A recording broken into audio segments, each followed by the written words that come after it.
final é a comunicação do professor António Pedro Mesquita, como já foi dito no início da sessão, por razões institucionais, não pode estar presente. De modo que dou de imediato a palavra à professora Isabel Matos Dias. Como todos sabem, eu realmente sou uma grande amiga do Padre Cerqueira. Há mais de 40 anos que trabalho com ele. Costumo dizer que estamos quase a fazer as bodas de ouro. Portanto, o meu testemunho terá muito a ver com essa vivência. Por outro lado, eu agradeço muito à Leonor de ter-me convidado. A Leonor também uma colega e amiga e que foi minha aluna no primeiro ano que dei aulas no Liceu Camões. Portanto, isto é de facto uma oportunidade para reviver tempos e para, para saber e sentir com o Padre Cerqueira. Padre Cerqueira, como sempre quis ser tratado, e a que todos os colegas, os alunos e amigos correspondemos com respeito e carinho. Padre Cerqueira, quase sempre, o tratámos assim, e só tratávamos por professor Cerqueira nos atos institucionais. De facto, a figura de padre cruzou-se com a de professor num estilo inconfundível de uma enorme liberdade e abertura de espírito. A miscigenação entre padre e professor é reafirmada no próprio título da sua obra, Itinerâncias de Escrita, já que a itinerância é um termo que traduz um aspecto fulcral do franciscanismo, termo que desloca para a escrita, onde polariza o fazer, o saber e mesmo o sentir inerentes à cultura e à atividade filosófica. Diz São Jerónimo que ninguém pode ser monge sem deixar a sua pátria. Ora, neste largar sítios, desinstalar-se, há um despojamento e uma abertura a um mundo em movimento onde se cruza o lado franciscano do Padre Cerqueira e a vertente ontológica da sua filosofia, patente na crítica que dirige ao antropocentrismo, que interpreta em termos de enclausuramento. Em sintonia com esta dinâmica, o meu testemunho só poderá ser itinerante. Ou seja, vou deambular entre diversas facetas, tentando encontrar núcleos de interseção entre a pessoa e o amigo, o professor, o orientador, o colega, o filósofo. Para falar de amizade, não recorro a filósofos, mas antes a um poeta, numa homenagem à literatura que o Padre Cerqueira tanto preza. Refiro-me ao soneto do amigo de Vinícius de Moraes. Cito: enfim, depois de tanto erro passado, tantas retaliações, tanto perigo, eis que ressurge noutro o velho amigo, nunca perdido, sempre reencontrado. É bom sentá-lo novamente ao lado, com olhos que contêm o olhar antigo, sempre comigo um pouco atribulado e, como sempre, singular comigo. Um bicho igual a mim, simples e humano, sabendo se mover e comover, e a disfarçar com o meu próprio ninguém. De facto, o Padre Cerqueira foi sempre comigo um pouco atribulado e, como sempre, singular comigo. Poderia contar-vos múltiplas histórias da singularidade da nossa longa amizade, onde entra o humor, o conflito, a zanga, o cuidado, o desafio, mas sempre a fidelidade. Atribulador comigo, provocador com todos os alunos e colegas, uma faceta que lhe é estrutural. Desestabilizar, desconstruir, inquietar, sempre para inovar e educar, são verbos que se coadunam com o seu estilo. Aliás, creio que posso mesmo dizer que desconcertar e espicaçar são palavras de ordem da sua peculiar pedagogia.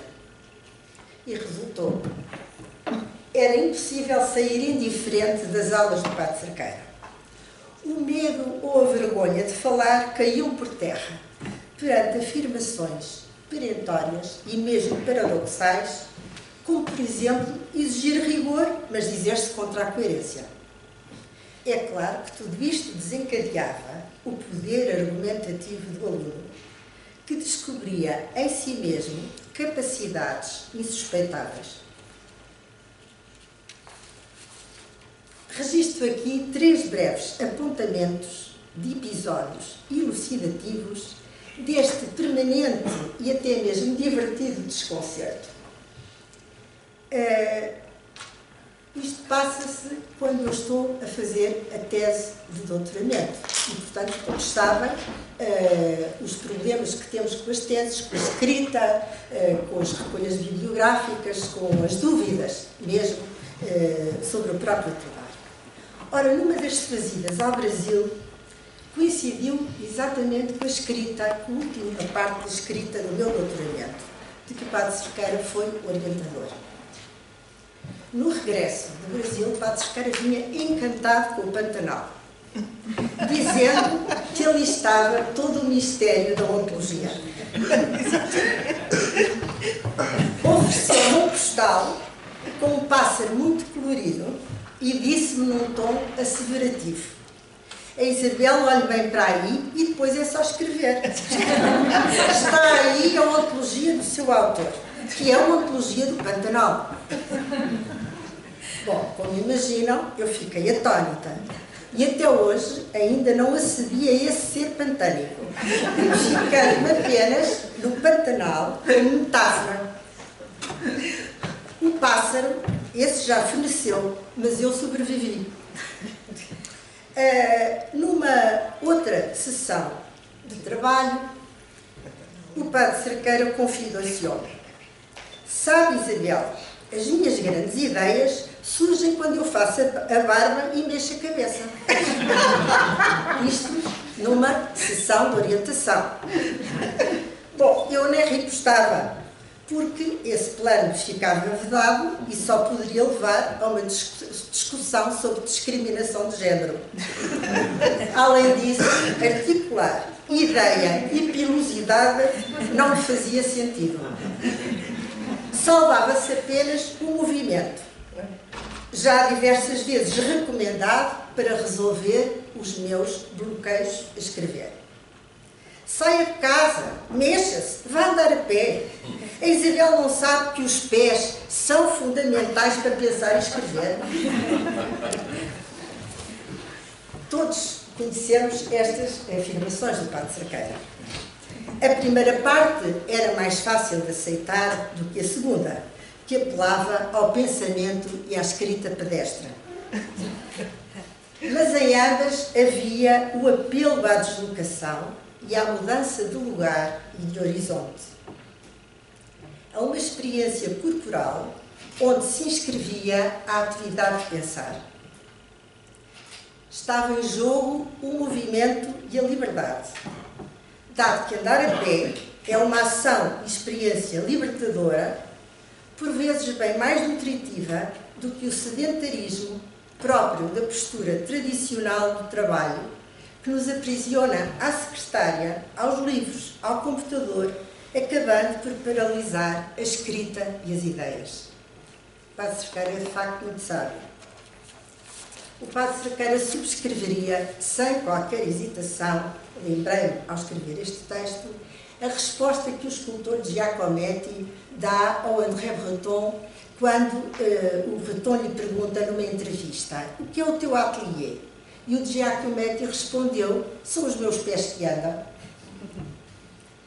Ora, curiosamente, nestes últimos anos tem saído uma larga bibliografia sobre o andar enquanto questão filosófica, o que atesta este lado prestidigitador e inovador do nosso Padre Cerqueira.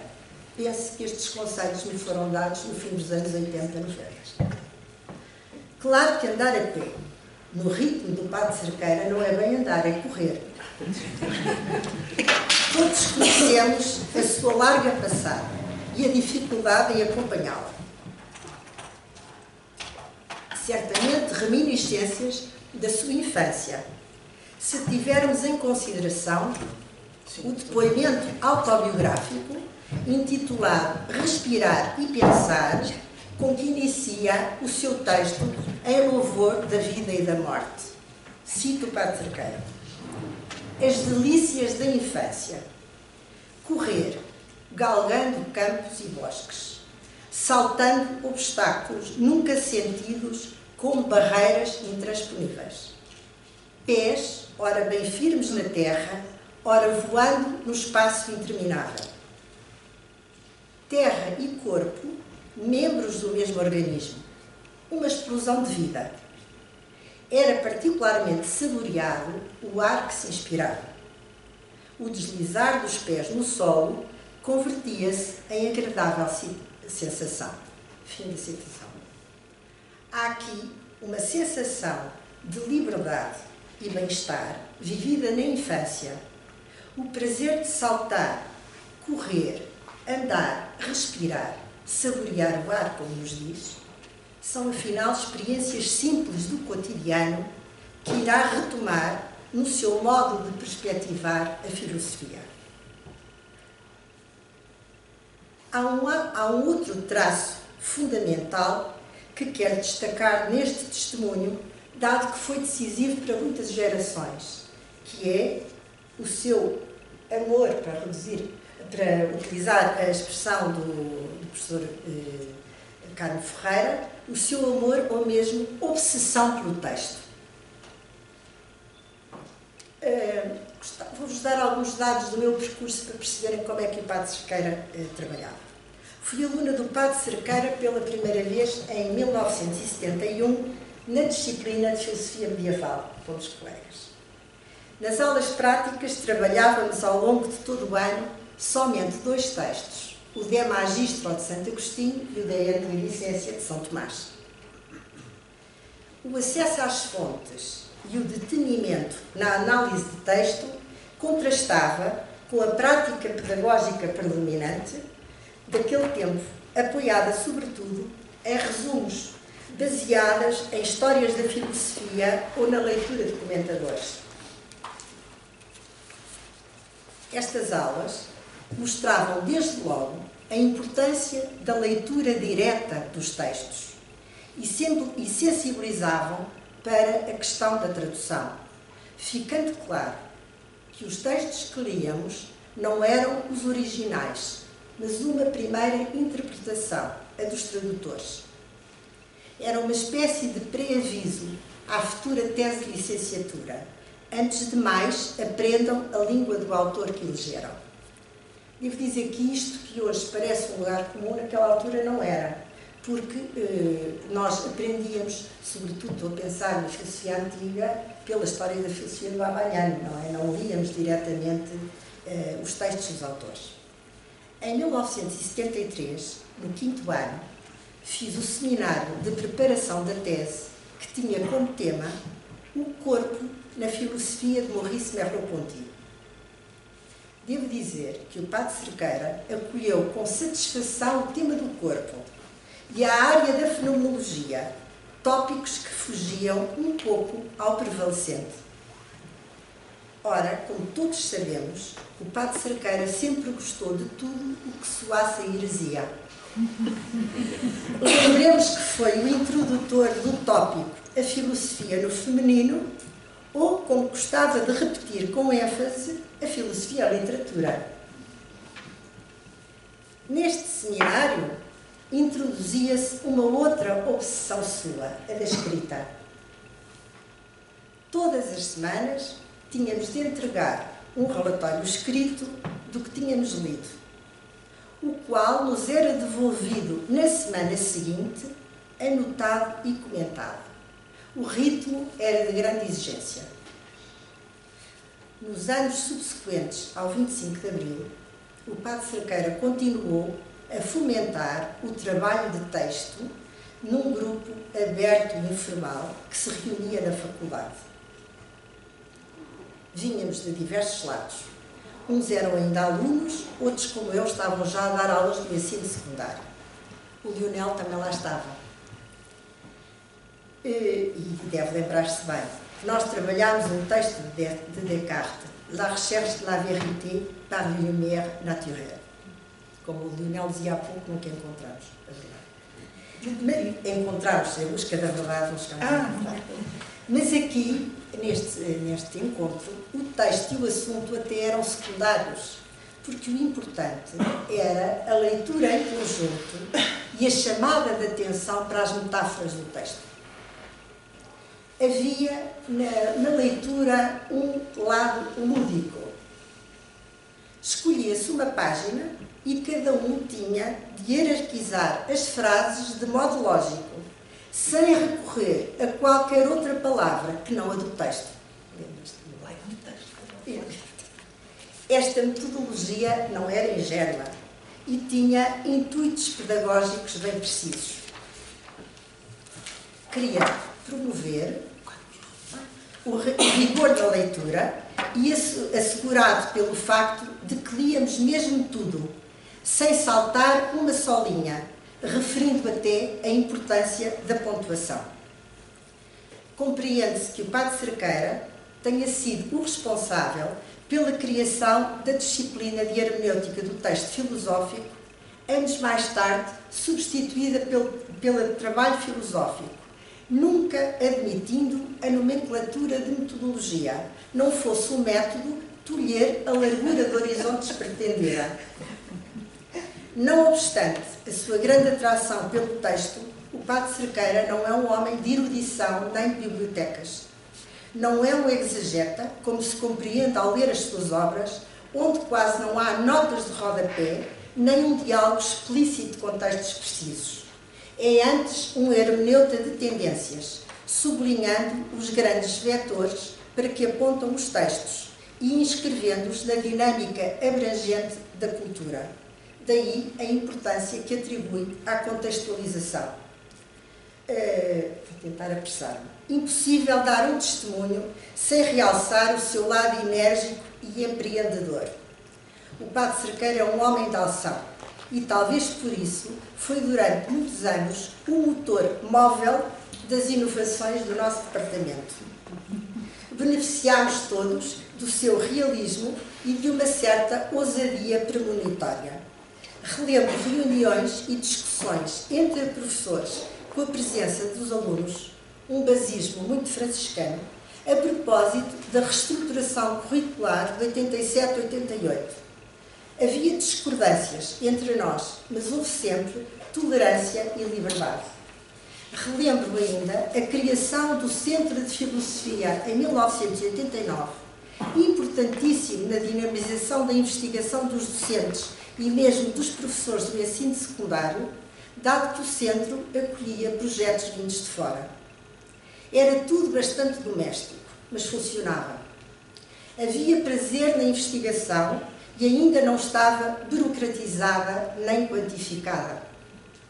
Procurava-se a qualidade, que não era ainda atestada pela avaliação externa, acreditação, internacionalização, relatórios infindáveis. E o português era a nossa língua de trabalho. Foi neste espírito que o Centro de Filosofia se organizou, antecipando-se ao apoio estatal que só surgiu uns anos depois. Se pensarmos que tudo isto se passou no final dos anos 80, teremos de reconhecer a sua imaginação e sentido de futuro. Relembro ainda que em 93 foi o primeiro diretor da Filosófica, revista que mantém a sua periodicidade. Mas tenho também que relembrar o seu grande gosto pela construção civil, com a transformação de partes do corredor em gabinetes e a criação de uma sala de professores para promover. para promover o convívio.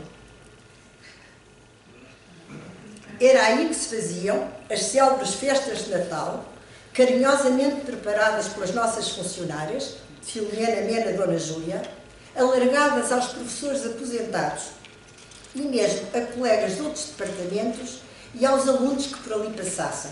O ambiente era de facto muito humano. Este modo de estar e de trabalhar foi pensado e teorizado pelo próprio Padre Cerqueira nos seus textos, onde a reflexão se articula com a orientação da prática, da filosofia e da escola. Talvez por este cruzamento entre teoria e prática seja difícil isolar para apoio teórico um texto preciso. Além disso, uma característica do seu estilo é a mistura. Uma das críticas que atravessa os seus textos dirige-se ao modelo manicaísta e gnosticista da cultura ocidental, que moldou a filosofia, o saber e a escola, de acordo com uma racionalidade que foi assimilada à objetividade e a critérios de certeza. Radica também aqui, na sua leitura, o facto da filosofia se ter desenvolvido, sobretudo, cito o Padre Cerqueira no volume 3º, página 149, numa atitude teórica e descomprometida, mais preocupada com a sua própria validade epistemológica do que com problemas humanos. Esta crítica à preponderância mental e abstrata da filosofia é reafirmada num outro texto do volume 1º, página 28. Cito o Padre Cerqueira. A filosofia é feita por gente que nasce, come, dorme e morre, sendo esse saber atingido radicalmente por todas as fragilidades que acompanham as obras dos mortais.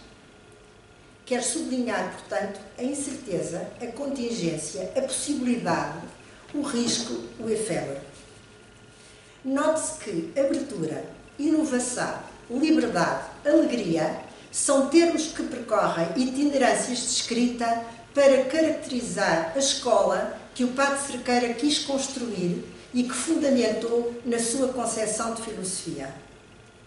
A escola seria uma comunidade de pessoas e uma organicidade de saberes, um lugar de diferenças e diferenciações, de contaminações e não de uniformização. Queria uma escola que não fosse, na sua terminologia, um armazém de erudição de saberes avulsos, uma redoma ascética, mas antes uma escola aventura, onde se fomentasse a iniciativa e a novidade. Portanto, uma escola não de repetição, de um saber feito e dos textos dos outros, mas uma escola de inovação, onde cada um pudesse constituir o seu mundo e escrever o texto da sua vida, indissociável da vida dos outros e de toda a realidade. Na escola do Padre Cerqueira, o saber e o rigor inundam a vida de alegria. Mesmo que esta escola seja somente um sonho, valeu a pena. Bem-aja, Padre Cerqueira.